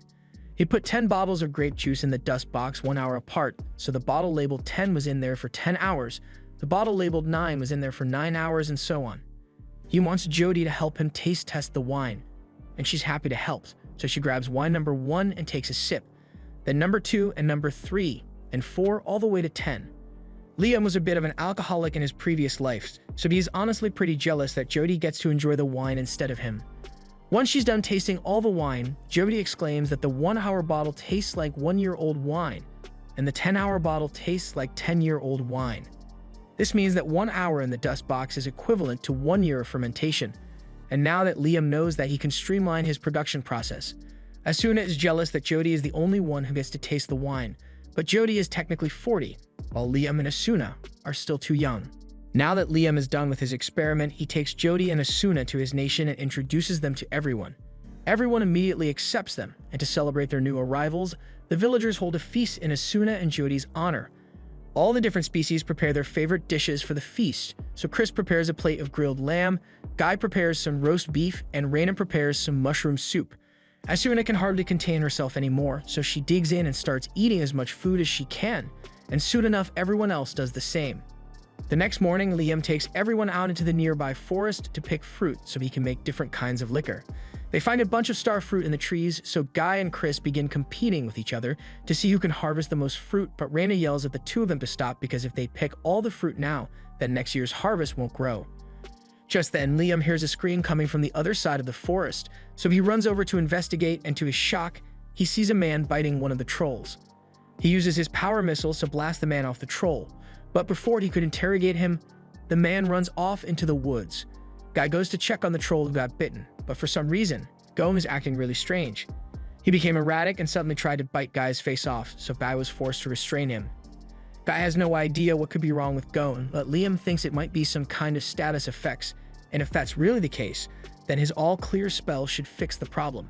Liam casts the spell to clear all status effects on Goem, and thankfully makes him go back to normal and fall asleep. But Liam still has no idea what caused this in the first place. Jody has seen a similar condition before, so she tells Liam she thinks Goem might have been infected by a vampire. By biting people, vampires can turn others into vampires to act as their servants, and normally nothing can be done to help someone who has been bitten, but Liam was able to cure Goem almost instantly, which is miraculous. But vampires usually turn to dust in sunlight, so since that man was fine, then a Dracula must be involved. A Dracula is a mutant variant of vampire that is born once every few centuries, and under the power of a Dracula's leadership, other vampires become stronger as well, allowing them to survive in the sunlight. If it really is a Dracula, then they have a major problem on their hands, so Liam plans to investigate so he can take adequate countermeasures. Liam sends a scout out to look for any traces of the Dracula, but when the scout returns, he says he has bad news. He found the vampires 10 kilometers up north, but there are over 10,000 of them, and they are closing in fast. The village is vastly outnumbered, so the villagers are starting to get worried. There are so many vampires because the residents of this land have all been turned, including all the orcs, goblins, and other species.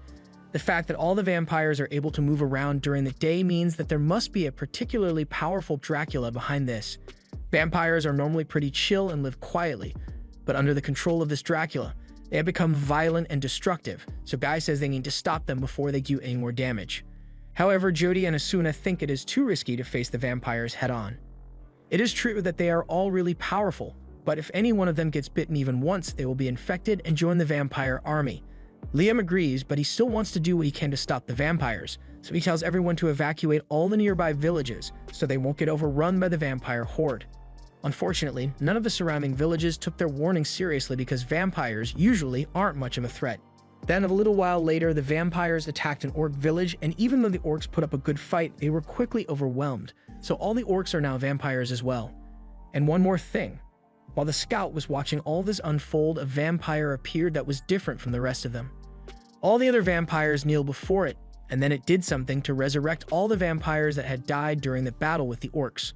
There's no doubt in Liam's mind that the vampire the scout saw was actually the Dracula, but if the Dracula can revive its vampire servants indefinitely, then the only way to end this would be to take the Dracula out directly. However, it sounds like it would be impossible to even get close to the Dracula with the current size of its army. Fortunately, Liam has come up with a perfect plan for them to defeat the Dracula, so he asks the tribe leaders as well as Asuna and Jody for some help. The five of them end up confronting the vampires in a valley, but just before the vampires get to them, they all equip the armor Liam made for them, and they all begin tearing through the vampires.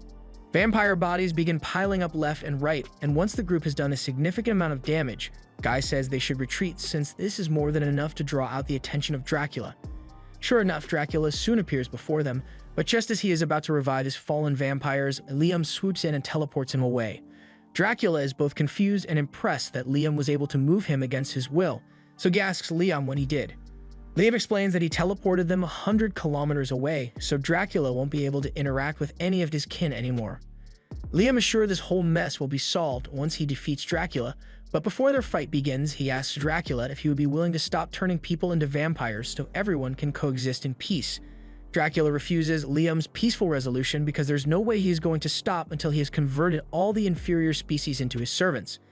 In that case, Dracula leaves Liam with no choice, so he fires several power missiles at him, but even though the missiles hit him straight on, Dracula remains perfectly unharmed.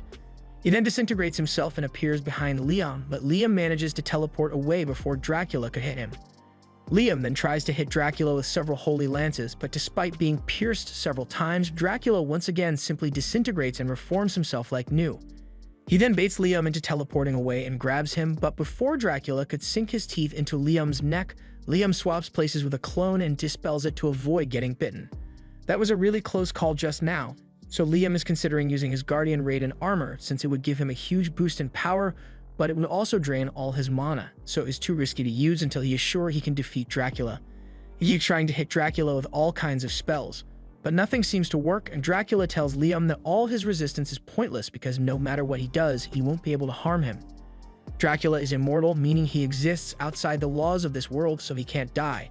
In fact, his body is merely a vessel that he uses to consume life force, so as long as this world exists, Dracula will remain indestructible. Liam thinks about what Dracula said earlier, and since he isn't alive as Dracula grabs him, Liam puts Dracula in his dust box. Living things usually can't be put inside the dust box, but since Dracula isn't alive, the rule doesn't apply to him. Now all Liam has to do is close the dust box and let time pass until Dracula eventually runs out of life force to keep himself going. Liam ends up standing there for 10 hours, meaning 10 years have passed for Dracula, and eventually he either ran out of life force or got so bored in there that he went into a state of suspended animation, so Liam has successfully defeated Dracula. Now that his job is done, he heads back to the canyon to see how the others are doing. As he teleports back, he is greeted by Asuna and Jody, who are glad to see that he is alright. They assume Liam must have managed to defeat Dracula somehow, and since Dracula is gone, he assumes all the victims should be free now. But unfortunately, they all start burning away instead. Once they became vampires, their bodies were being sustained by Dracula's magic, so now that Dracula is dormant, they are going to disappear. Liam doesn't want to let all these people die, so he starts thinking as hard as he can to figure out a way to save them, and that's when he remembers how he was able to cure Gon by using the All-Clear spell. He starts casting as many All-Clear spells as he can, and he is able to save a few of the people, but there are still tons more that are still disappearing. There's no way Liam can save them all with his single target All-Clear spell. That's when Liam comes up with an idea and puts on his Guardian Raiden armor for a power boost so he can cast a wide area All-Clear spell and heal everyone at once. The entire canyon is bathed in holy light, and by the time everything is settled down, all the vampires are back to normal, but shortly after, Liam passes out from mana exhaustion. Liam eventually wakes up an hour later, and everyone is relieved to see that he is alright. Liam asks how all the vampires are doing, but it looks like he doesn't have to worry since they are all in good condition now. Speaking of which, the others are curious about the spell Liam used to cure everyone because they've never seen anything like it, but before Liam explains that, he asks them to gather the vampires so he can talk to them. But not the ones that were turned into vampires, the ones who were originally vampires before the whole Dracula mess. All the true vampires are brought before Liam, and their leader immediately apologizes to Liam for all the trouble they caused. He offers to take full responsibility for the disaster and just asks that Liam spare the lives of his subordinates, but Liam tells him he doesn't have to worry because he doesn't intend to hold any of them accountable for it. The one responsible was Dracula anyway, so instead he offers them a choice to join his village and be able to walk during the daytime again. Now that Dracula has been defeated, the regular vampires must have lost the ability to survive in the sun. So by morning, they will either burn to ash or have to go back to their quiet life of darkness. The vampires are hesitant to agree to become Liam's servants after what happened with Dracula, but Liam assures them that he isn't a bad guy. He just has 2 rules he wants them to follow. 1, they have to listen to his instructions, and 2, they can't cause any conflicts. The vampires seem happy with the terms of that agreement, so they all gather so Liam can form contracts with them, and the first to form a contract is the vampire leader, so Liam names him Alucard. Several days later, Liam goes back to the place where he trapped Dracula, and since several centuries have passed within the box without a food source, Dracula starts fading from existence. Once Dracula has completely vanished, Liam dispels the box because he can finally relax. But elsewhere, a noble is currently watching footage of Liam's battle with Dracula on his crystal ball, and he can't believe that a single boy was actually strong enough to defeat Dracula. This is a problem for him because he was planning to use Dracula as an excuse to deploy troops into the Holy Land. But now he has bigger issues to deal with, like the kid who single-handedly took down a Dracula. He can tell just how powerful Liam is from the kind of magic he is using, but the video cuts off before the end of the fight, so he has no idea what method Liam used to defeat the Dracula. The noble can't believe a normal human could possess such strength, so he wants to watch Liam a little more to gather information before he tries to lay claim to that land. When monsters like Liam appear, it always leads to a turning point in the era, but the question now is whether Liam is going to become a hero or a demon lord. Back in Liam's village, he is exhausted after all the stress of dealing with Dracula, as well as having to form contracts with all 10,000 of Dracula's victims. He formed the contracts, but there's no way he can think of 10,000 names now, so he decides to just put a hold on naming for now. Just then, 2 slimes Liam named come up to him, and they say they have a gift for him. So one poops out a statue of Liam. Liam is grateful for the gift, so he thanks the slimes and takes them with him on his daily patrol. What was originally meant to be a small village has quickly grown into a city thanks to everyone working to build accommodations. Of all the species here aside from the dwarf, the elves have the most experience with construction, so Liam put Reyna in charge of that. Meanwhile, Guy and the other Jiva trolls are in charge of patrolling the promised land for threats, and Chris and the other wolves are in charge of hunting for food. Everyone has their responsibilities, and they all do their best to fulfill them, so things are going well. Just then, Liam is approached by Guy because he has something to tell him. He spotted a group of humans in the forest, and they claim to be merchants from Quistador, so they would like to have a meeting with the king of this land. Liam thinks it might be a good idea to meet with the merchants, but Liam says he isn't actually a king though. Guy has no idea what he's talking about because he is the master of over 10,000 powerful species and rules over the city, so of course he is the king. He even asks everyone else if they think Liam is the king, and they all pretty much assume he was, because who else would it be? And since everyone is in agreement that Liam should be their king, Raiden decides to make it official. As the original owner of this land, he proclaims that he is crowning Liam the king of this nation. A little while later, Liam teleports himself to Scarlet's house so he can check in on her. He finds her sitting in her room, awaiting his arrival, and after greeting him, Liam asks Scarlet if she managed to find any information about what the Kingdom of Jamil is planning. Unfortunately, she tells Liam she couldn't learn anything, but she does know that the officials of Jamil are hiding something. That's probably why they refuse to pull out of the Promised Land even with the threat of incurring Liam's wrath. There must be something there that they are looking for, but Liam has no idea what it could be, so he asks Raiden if he knows anything. Raiden refuses to answer Liam's question, so he decides to investigate more later and asks Scarlet if she would like to return to his city with him. But she says she wants to remain in the capital and continue gathering information for Liam. Liam accepts her decision and says he will be heading back to the village now, but he's going to come visit Scarlet again soon. Once Liam gets back to the Promised Lands, he tells Raiden to spill the details because he knows Raiden knows something. Raiden is impressed that Liam could tell he was hiding something, so he decides to fill him in. He asks Liam if he remembers where he found the Guardian Raiden and tells him to think about why Raiden bothered putting a Guardian there in the first place. Liam connects the dots, so he teleports to the secret room, but he still can't tell what's so special about this place. Raiden tells him to try filling the room with his magic power, so Liam does so, and eventually, a secret room within the secret room appears. Liam heads down into the room and he immediately feels a familiar sensation. It's the same as the one he gets from his magic ring, so he asks Raiden about it, and Raiden explains that dragons like him collect a lot of interesting things over their lifetimes, so this room is sort of like Raiden's magic library, full of ancient and forbidden magic.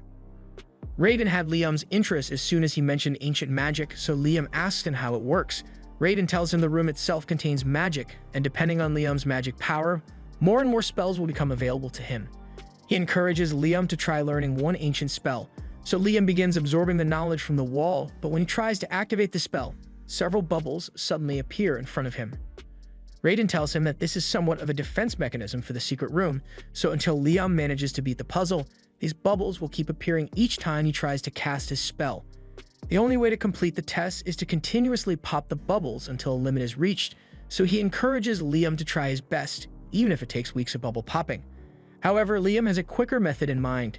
He creates a clone of himself, and both he and his clone begin shooting as many fire spells as they can to destroy the bubbles, and after only an hour of doing this, Liam manages to clear the game and gain access to the ancient spell. Now that he has mastered the spell, he decides to go test out with his clone, so he has the clone cast an item box and drop a rock over him.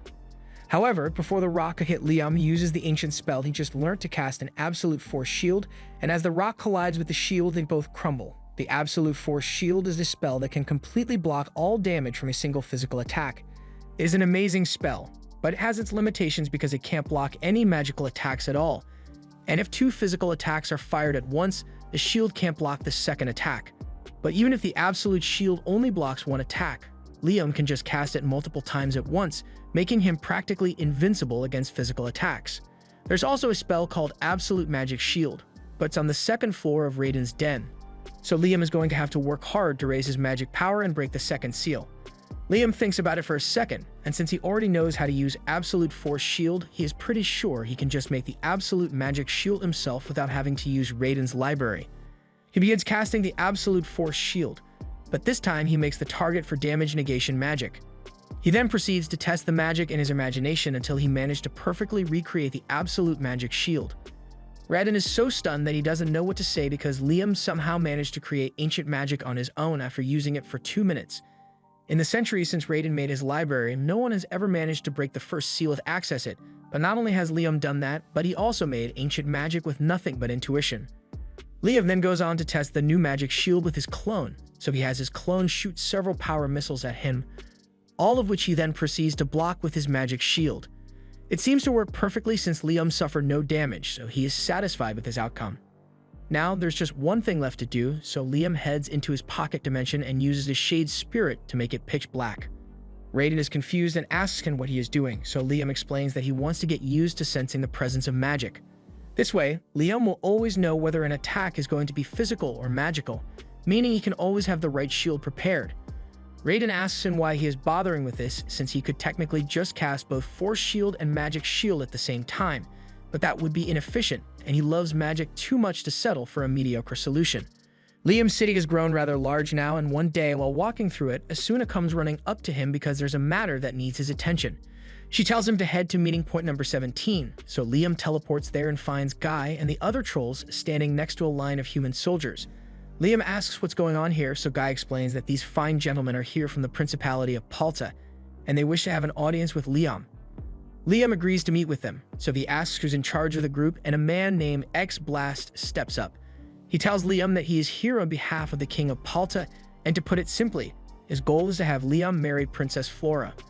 He knows Liam is already engaged to Princess Scarlet, but they haven't gotten married yet, and the wedding isn't going to be happening for a while. X-Blast gestures for Princess Flora to come out of the carriage and tells Liam that he can get married to Princess Flora immediately. Liam can't believe Palta is really willing to marry off its princess in a single day, but he doesn't want to make any decisions yet, so he just invites them to come into the city for now. X-Blast thanks Liam for accepting his offer, but the next moment, Liam senses something incredibly dangerous coming towards him. He immediately raises a magic shield, and a few seconds later, he is hit with a fire blast of incredible magnitude. It leaves a massive crater in the ground, so if Liam had reacted any slower, then Princess Flora would have been reduced to a chunk of smoldering flesh. He has no idea who could have done this, so Raiden tells him X-Blast might have had something to do with it, because he has disappeared for some reason. Even if that's the case, Liam still has no idea why X-Blast would intentionally put Princess Flora in danger, so he decides to go ask Scarlet if she knows anything. He teleports to Scarlet's mansion, and a few minutes later he teleports back to the explosion site to show her what happened. He tells her that a man named X-Blast from the Principality of Palta was here trying to convince him to marry Princess Flora. But just when Liam agreed to meet with her, a massive fire elemental appeared beside Flora and nearly burnt her to a crisp. Scarlet is a bit confused because she has never heard of a noble by the name of Flora before, but she has heard of X-Blast and she knows that he is pretty shady. It's likely that X-Blast was simply looking for an excuse to antagonize Liam by bringing a princess to his kingdom under the guise of trying to foster a relationship. Then he intended to kill Flora and blame the incident on Liam as an excuse to start a war with him. Speaking of Flora, Scarlet just figured out where she's seen Flora before, but to make sure, she goes up to her body to inspect her chest. After a close examination, Scarlet can confirm that she indeed recognizes those double Ds because they belong to the illegitimate child of the King of Palta. Just then, Flora wakes up, and at first she thinks she must have died in the fire attack, but then she sees Liam and he tells her he saved her from the blast. Flora immediately gets up and tells him to stay away from her because she doesn't want to get him hurt. Liam tells her she doesn't need to worry because he can counter any spells X-Blast might send to harm her. However, Flora tells him that it's not a spell, it's a curse. X-Blast put it on her to ensure that she would die no matter what, so she begs Liam to get away from her before he gets caught up in it. But Liam simply smiles, walks up to her, and uses all clear to erase the curse. Flora can't believe the curse is actually gone because X-Blast told her it was impossible to remove, but Scarlet assures her that no curse is greater than Liam's power. Flora is relieved that she won't have to die now, but Liam is curious, so he asks her what kind of curse that was. Flora tells him that the curse was one that would turn her into a monster that obeys X-Blast's orders, and from the sound of it, Raiden thinks X-Blast must have used ghoul liquid. Flora notices Liam talking to himself, so she asks him what that's all about, and Scarlet tells her he is talking to the dragon god inside him. Raiden tells Liam that ghoul liquid is a cursed item that has effects similar to the Dracula's, meaning the Principality must have also been behind the Dracula's recent appearance. Flora asks Liam what he intends to do with her now, and since Liam can't exactly tell her to return to Palta after they tried to kill her to start a war, he tells Flora that she can stay here. Liam tells her he will ensure her safety, and Flora is really happy to hear that. But at the moment, there are more pressing matters for him to attend to, like the fact that Palta felt comfortable enough to pull a stunt like this on him. Scarlet thinks they need to demonstrate their powers so the other kingdoms know not to mess with Liam's kingdom, so Liam asks if she wants him to nuke Palta or something. But Scarlet is thinking of a display of power involving the nation as a whole. First, Liam should issue a currency, since it is a huge indicator of a country's power. Preferably, he should create coins with distinct patterns that can't be easily replicated, like the ones the Kingdom of Jamil makes. Liam gets the idea, so he summons some spirits to help him melt down and form the coins. Within a few minutes, Liam's silver coins have been created. Scarlet is impressed by the purity of the silver and the clarity of the design. Next up are the copper coins, but she tells Liam that he can't make these out of pure copper, because that would make the metal of the coin more valuable than the coin itself. Most countries get around this by making their copper coins out of a mixture of copper and tin, which is less valuable. But the lower the copper percentage, the harder it is to imprint fine details on the coins, so copper coins are generally 65% copper. Liam understands, so he decides to try it out and starts the copper coin-making process. But not only do his coins turn out to have perfect details, but they also only have a 50% copper content, further proving Liam's craft expertise. Since Liam has made a good number of these coins, Asuna and Jody take some of them to Asuna's father, who is a merchant, to have him inspect the coins. He carries out the inspection, and he is utterly shocked by how well these coins are made. And according to Asuna's father, Liam's coins will be worth 5 times as much as the coins of Jamil. I'm not sure that's how currency works, but Asuna and Jody are excited to hear it, and all these people look happy about it too. But it's not like they are a part of Liam's nation. Back in the Promised Lands, Liam is busy mass-producing his coins when he learns that people think his nation is dangerous because it is located in the supposed land of monsters. It's so bad that they sent out high-level adventurers just to deliver mail to Liam. Scarlet comes over to see what Liam is up to, so he shows her the letter, and it's pretty infuriating. The letter is from Albrevet, and he's basically ordering Liam to come see him immediately in a condescending tone. Scarlett tells him he doesn't have to respond to Albrevet. After all, he's not even the head of the Hamilton family. If Liam's father were the one making the request, then that would warrant a response, but there's no reason to entertain Albrevet's demands after everything he has done. That said, Liam is still quite close to Bruno, so when Bruno asks to visit his nation, he agrees to let him come, and unlike Albrevet, Bruno is much nicer to be around. He is amazed by how much his little brother has accomplished, but they have business to discuss, so he asks Liam if there's a quiet place where the two of them can talk in private.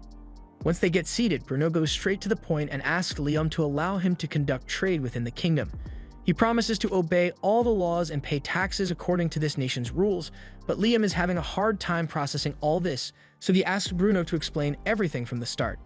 Bruno calms down and points out that Liam's nation is bordered by the kingdoms of Jumil, Quistador, and Palta, and it is expected to prosper under Liam's rule, so it is very likely that this nation will end up becoming the #1 trading route in the coming years. That's why he came to ask Liam for permission to trade here as the head of his new family. Liam is impressed by how well Bruno thought this out ahead of time, and he assumes Albrevet must have been trying to do the same thing, but compared to Albrevet's arrogant behavior, Bruno was much more humble about it and even bowed his head to his younger brother. For that reason, Liam wants to grant Bruno's request, but he asks Scarlett what she thinks about it. Scarlett tells him granting Bruno's request is fine, but there are two things he needs to do at the same time. He needs to treat Bruno extremely well in terms of taxes and establishing a base of operations in the kingdom, and at the same time, he should treat Albrevet and the rest of the Hamilton family coldly for their rude demands. This will send a message that Liam won't take disrespect lightly and further cement his authority as king. After Liam and Bruno finalize the details of the trade deal, Bruno is sent on his way, and as he leaves, Scarlett compliments him for being such a respectful noble despite being so young. It is likely a result of him having climbed to the position of the head of a noble family. But a sense of responsibility like that only comes when you work for your position, so most nobles who inherit their positions end up being rather entitled. That's the entire reason that Raiden made the rule that all nobles will lose their title within 3 generations if they don't accomplish something new. Liam is surprised to learn that Raiden was the one who came up with that rule, but it really has helped shape the attitudes of nobility because they are usually too busy trying to accomplish something to become entitled pricks. Raiden also tells Liam that he is becoming a fine king because when he isn't sure about something, he asks Scarlett for her advice. It is a sign of wisdom to acknowledge that you need help sometimes, and Scarlett is a great retainer because she's so knowledgeable. However, subtle demonstrations of power like they've been doing so far only work if the other nations are reasonably intelligent. For instance, if a king of a nation were to be like Albrevet, then no amount of warnings would stop him from invading, so Liam needs to be prepared for that. That means Liam is going to have to work hard to strengthen his combat magic. But Raiden tells him there is a major flaw with magic as a whole. It can be suppressed.